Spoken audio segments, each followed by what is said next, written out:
Hi guys, welcome to my Natural Info YouTube channel. Today we can learn basic concept of OOP in C++. First of all, we can see object oriented programming language.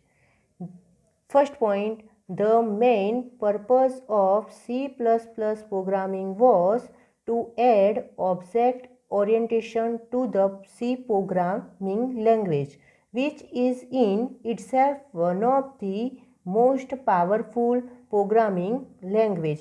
If any programming language follow below OOPS concept, then that language called a object oriented programming language C++માં પ્રોગ્રામિંગનો મુખ્ય હેતુ C programming ભાષામાં object oriented ઉમેરવાનો હતો, જે પોતે programming ભાષાઓમાંની એક છે.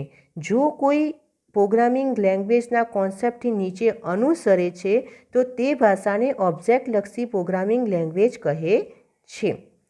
Various concept present in OOP to make it more powerful, reliable and secure and easy. OOPમાં તેને વધુ પાવરફુલ, સિક્યોર, રિલાયેબલ અને ઇઝી બનાવવા માટે અલગ અલગ કોન્સેપ્ટ આવેલ છે. First, object.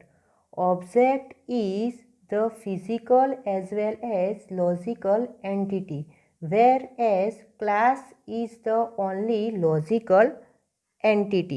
ઓબ્જેક્ટ એ શારીરિક તેમજ લોજિકલ એન્ટિટી છે, જ્યાં વર્ગ એકમાત્ર લોજિકલ એન્ટિટી છે. Object is a instance of class. Object has state and behaviours. Object એ વર્ગનો દાખલો છે અને ઓબ્જેક્ટની અવસ્થા અને બિહેવિયર મીન્સ કે વર્તણૂક અથવા વર્તન હોય છે.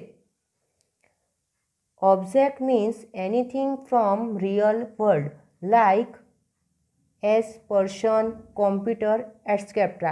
ઓબ્જેક્ટનો મિનિંગ એવો થાય છે કે વાસ્તવિક દુનિયાનું બધું જ, જેવી રીતે કે person, computer, etcetera. An object in C++ has three characteristics. C++માં ઓબ્જેક્ટની ત્રણ લાક્ષણિકતાઓ છે. First, state means second, behaviour means કે વર્તન. થર્ડ, આઇડેન્ટિટી મીન્સ ઓળખ. First, state represents data value of an object. ઓબ્જેક્ટનો ડેટા મૂલ્ય રજૂ કરે છે.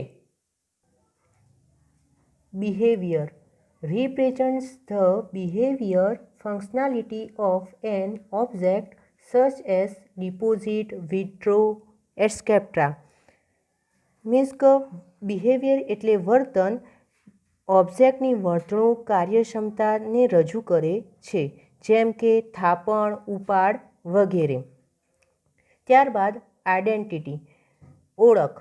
Object identity is typically implemented as via unique ID. ઓળખ ઓબ્જેક્ટની ઓળખ સામાન્ય રીતે અનન્ય આઈડી દ્વારા લાગુ કરવામાં આવે છે. For example, a dog has state, colour, name, height, age as well as behaviors barking, eating and sleeping. ઉદાહરણ તરીકે કૂતરાની અવસ્થા, એની અવસ્થા શું શું હોય છે? કલર મીન્સ કે એનું નેમ, એની હાઇટ મીન્સ કે ઊંચાઈ, એજ એની ઉંમર કેટલી હોય છે. તે જ રીતે બિહેવિયર મીન્સ કે કૂતરું અને વર્તન કઈ રીતના કરે છે. બાર્કિંગ મીન્સ કે ભસવું, ખાવું અને સૂવું. Second, class.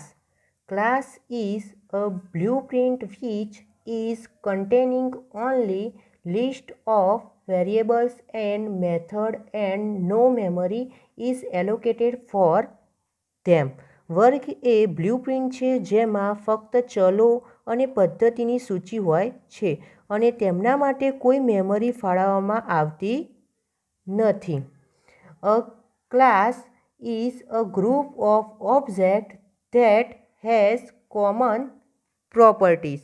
વર્ગ એ ઓબ્જેક્ટનું જૂથ છે જેમાં સામાન્ય ગુણધર્મો હોય છે. A class is C++ contains following properties. C++ માં વર્ગના નીચેના ગુણધર્મો સામેલ છે. ફર્સ્ટ, ડેટા મેમ્બર મીન્સ કે ડેટા સભ્ય, મેથડ એટલે મીન્સ કે પદ્ધતિ, કન્સ્ટ્રક્શન, બ્લોક મીન્સ કે અવરોધ કરવું, ક્લાસ અને ઇન્ટરફેરન્સ. એક્ઝામ્પલ, વ્હીકલ ક્લાસ વાહનનો વર્ગ. Car, bike, truck this all are belongs to vehicle class. કાર, બાઇક, ટ્રક આ બધા વાહન વર્ગના છે.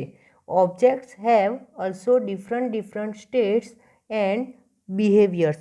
આ ઓબ્જેક્ટમાં જુદા જુદા અવસ્થાઓ અને વર્તણૂકો પણ હોય છે.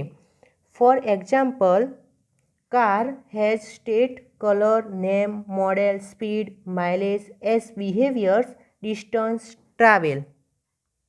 ઉદાહરણ માટે, કારમાં કારની અવસ્થા છે, રંગ, નામ, મોડેલ, ગતિ, માઇલેજ અને તેનું વર્તન છે અંતરયાત્રા એટલે મીન્સ કે એક ડિસ્ટન્સથી બીજું ડિસ્ટન્સ કાપવાનું. તેનું સિન્ટેક્સ જોઈ લઈએ. For example, class name object reference semicolon. Means કે અહીંયા એમ્પ્લોય એ ક્લાસ નેમ છે અને ઈ એ ઓબ્જેક્ટ તરીકે વર્તે છે. Third, encapsulation. Encapsulation is a process of wrapping of data and methods in a single unit. Encapsulation એ એકમના ડેટા અને પદ્ધતિઓને લપેટવાની પ્રક્રિયા છે. It is achieved in C++ language by class concept. તે વર્ગના ખ્યાલ દ્વારા C++ ભાષામાં પ્રાપ્ત થાય છે. Only those methods can access it which is wrapped together within single unit. ફક્ત તે ફંક્શન્સને તેને એક્સેસ કરી શકે છે જે સિંગલ યુનિટની અંદર એકે સાથે વેપર થયેલા હોય છે. For example, the common example of encapsulation is capsule. In capsule, all medicine are encapsulated inside capsule. એન્કેપ્સ્યુલેશનનું સામાન્ય ઉદાહરણ કેપ્સ્યુલ છે. કેપ્સ્યુલમાં બધી દવા અંદરની સાઈડ કેપ્સ્યુલમાં સમાવિષ્ટ થાય છે. આપણે તેને અહીંયા ચિત્રમાં જોઈશું કે મીન્સ કે કેપ્સ્યુલ એટલે મીન્સ કે ગુજરાતી ભાષામાં કહીએ તો ટોટો, જેમાં એક સાઈડ વેરિયેબલ અને બીજી સાઈડ મેથડ્સ મૂકેલા છે અને જે બંને ભેગું થઈને જે ક્લાસ બને છે અને તે ક્લાસ તરીકે વર્તે છે. Fourth, data abstraction. Data abstraction is one of the most essential and important features of object oriented programming in C++. Data abstraction C++માં ઓબ્જેક્ટલક્ષી પ્રોગ્રામિંગની સૌથી આવશ્યક અને મહત્વપૂર્ણ સુવિધા છે. Abstraction means displaying only essential information and hiding the details. Abstraction એટલે ફક્ત આવશ્યક માહિતી પ્રદર્શિત કરવી અને વિગતો છુપાવવી. Data abstraction refers to providing only essential information about the data to the outside world, hiding the background details or implementation. Data abstraction પૃષ્ઠભૂમિ વિગતો અથવા અમલીકરણને છુપાવી બાહ્ય વિશ્વમાં ડેટા વિશેની આવશ્યક માહિતી પ્રદાન કરવા માટેનો સંદર્ભ આપે છે. It is used to implement in class to provide data security. Data security પૂરી પાડવા માટે ક્લાસમાં ઇમ્પ્લિમેન્ટેડ કરવામાં આવે છે. For example, a man driving car. The man only knows that processing the accelerators will increase the speed of car or applying brakes will stop the car, but he does not know about how on pressing accelerator the speed is actually increasing. He does not know about the inner mechanics of the car or the implementation of accelerator, brakes, etc. in the car. This is what abstraction is. Car ચલાવનારા માણસના વાસ્તવિક જીવનના ઉદાહરણને ધ્યાનમાં લઈએ તો માણસ ફક્ત એટલું જ જાણે છે કે એક્સિલેટરને દબાવવાથી કારની ગતિ વધશે અથવા બ્રેક લગાવવાથી કાર અટકશે, પરંતુ તે જાણતો નથી કે કેવી રીતે એક્સિલેટર દબાવવા પર ઝડપ ખરેખર વધી રહી છે. તે કારની આંતરિક પદ્ધતિ વિશે જાણતો નથી અથવા કારમાં એક્સિલેટર, બ્રેક્સ વગેરેનો અમલ. આ તે છે એબ્સ્ટ્રેક્શન. 5th, ઇનહેરિટન્સ મીન્સ કે ગુજરાતીમાં વારસો. The process of obtaining the data, members and methods from one class to another class is known as inheritance. It is one of the fundamental features of object-oriented programming. એક વર્ગથી બીજા વર્ગમાં data સભ્યો અને પદ્ધતિઓ મેળવવાની પ્રક્રિયાને વારસો તરીકે ઓળખવામાં આવે છે. તે ઓબ્જેક્ટલક્ષી પ્રોગ્રામિંગની મૂળભૂત સુવિધાઓમાંની એક છે. Importance points.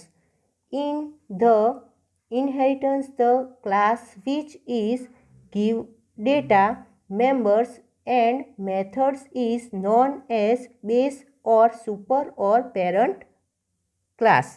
વારસાનો વર્ગ કે જે ડેટા, સભ્યો અને પદ્ધતિઓ આપે છે તે બેઝ અથવા સુપર અથવા પિતૃવર્ગ તરીકે ઓળખાય છે. The class which is taking the data, members and methods is known as sub or derived or child class. જે વર્ગ ડેટા, સભ્યો અને પદ્ધતિઓ લઈ રહ્યો છે તે પેટા અથવા તારવેલ અથવા બાળવર્ગ તરીકે ઓળખાય છે. Example. The real life example of inheritance is child and parent. All the properties of father are inherited by his son. વારસાનું વાસ્તવિક જીવનનું ઉદાહરણ બાળક અને માતા પિતા છે. પિતાની બધી મિલકતો તેમના પુત્ર દ્વારા વારસામાં પ્રાપ્ત થાય છે. In this case parent is base class and child is derived class. આ કેસમાં પિતા એ બેઝ ક્લાસ એન્ડ ચાઇલ્ડ એટલે મીન્સ કે બાળક is derived class. Derived class એટલે મીન્સ કે ઉપજાયેલ ક્લાસ તરીકે ઓળખવામાં આવે છે. 6. Polymorphism. The process of representing one form in multiple forms is known as polymorphism. બહુવિધ સ્વરૂપોમાં એક ફોર્મ રજૂ કરવાની પ્રક્રિયાને પોલીમોર્ફિઝમ તરીકે ઓળખવામાં આવે છે.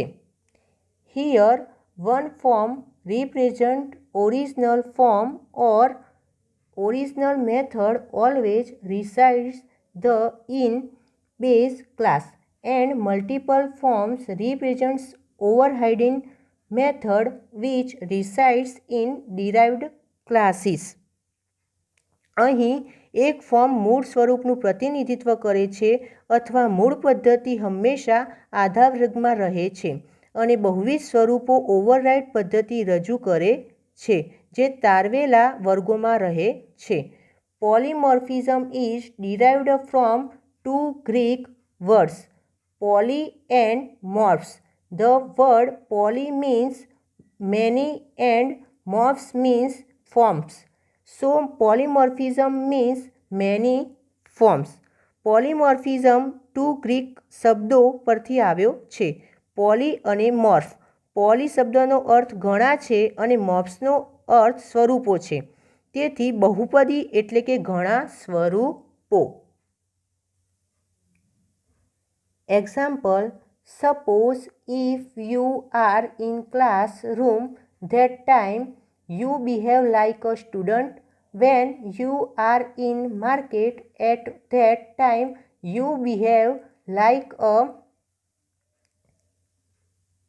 customer. When you at your home at that time you behave like a son or daughter. Here one person have different behaviors.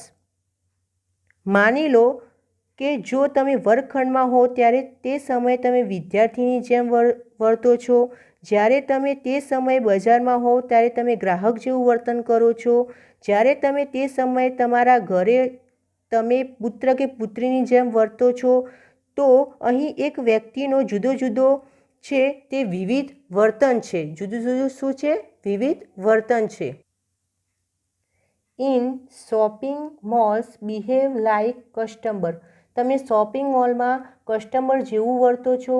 In bus behave like passenger. બસમાં તમે પેસેન્જરની રીતે વર્તો છો. In school behave like student. તમે સ્કૂલમાં student તરીકે વર્તો છો. At home behave like son. તમે ઘરમાં એક પુત્ર તરીકે વર્તો છો.